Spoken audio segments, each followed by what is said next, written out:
it's always scary to move over from something that you know that works to something that is more like a gamble.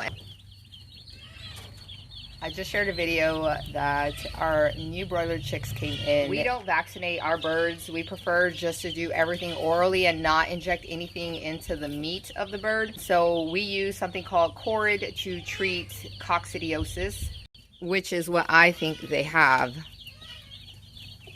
Once it starts infecting one bird, it literally spreads really fast to the other birds. We literally just take some Corid and we put it into the water they're drinking. That way they start eat that. You can also get a medicated feed. Again, though, I prefer it to go into their stomach and out and not it directly into the meat of the bird.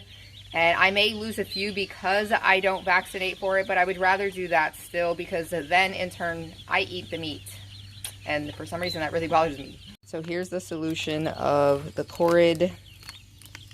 And what we're going to do is fill up a 5-gallon jug of water with just enough water to be able to fill up their little waters in here.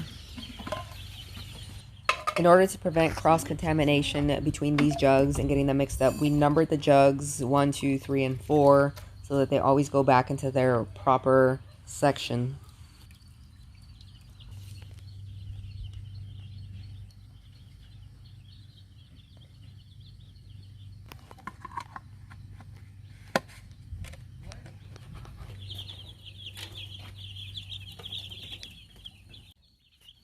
So something that we're trying is to find the ones that look sleepy, because that's basically how it starts, is they look drowsy, and we're making sure they get a drink of water.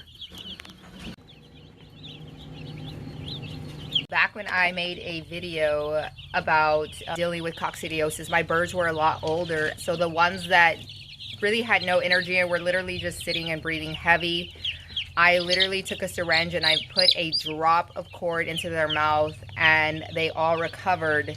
And I really think that's what saved them. So if you have birds that you really can't make drink, they aren't doing anything, aren't doing well, you know, you're pretty sure it's coccidiosis that has infected your flock, I would recommend putting a drop on their beak and they'll drink it and get better. So, and I'm not guaranteeing you anything. I'm just a homesteader. I'm sharing what works for me, not a vet. So take my advice with a grain of salt.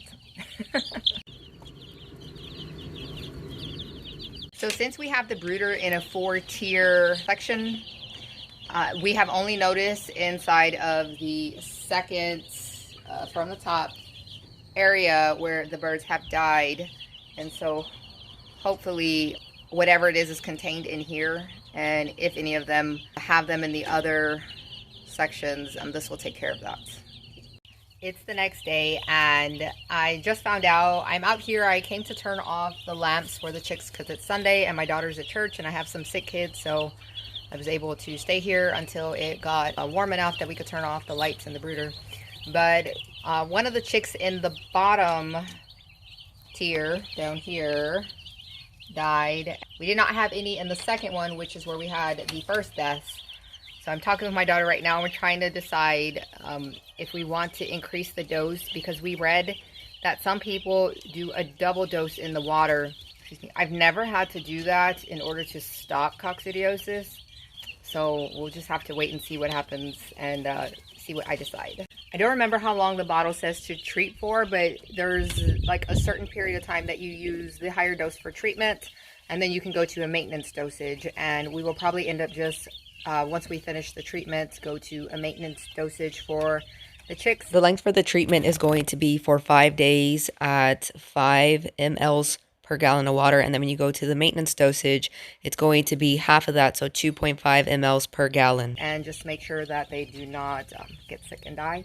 We could buy feed that does have coccidiosis prevention. However, we could not find an organic feed that is like that. So we buy an organic feed and just buy the Corid for treatment. I know some other people say that they can use colloidal silver or apple cider vinegar inside of the water and that works for them. I'm not sure if it works or not. I can't vouch for it. And it's always scary to move over from something that you know that works to something that is more like a gamble. And I am just not prepared to gamble yet for my chickens' lives.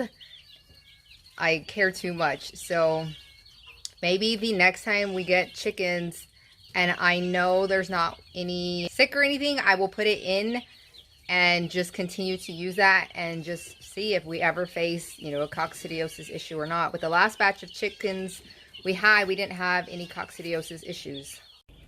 Sorry it's taking so long to get this video together. I was waiting for several days to pass until we stopped having losses. And we finally have. It's been several days now since we have lost any chicks. And I think I figured out what the problem was. We have this big door here that we tend to leave open. And the weather has been cool in the morning and cool in the evening. And so you have a cold draft coming in here. And even though we have the heat lamp, it's kind of too hot for them to be under there still. And so I think it was just affecting the temperature too much. And it might have been coccidiosis too. However, we ended up doubling the amount of chorid. And we were still losing a few. But once we started keeping this door shut, we haven't lost any. We're still doing the chorid treatment in order to prevent. I think we'll drop it down back to the 5 mLs per gallon. So we did jump up to 10 mLs per gallon. And we did some research and found that some people did that without any problems. And so we haven't had any problems with doubling that. The chicks are growing. They're nice and fat. And they're growing really quickly. I'll see you on my next video. Y'all take care. Bye.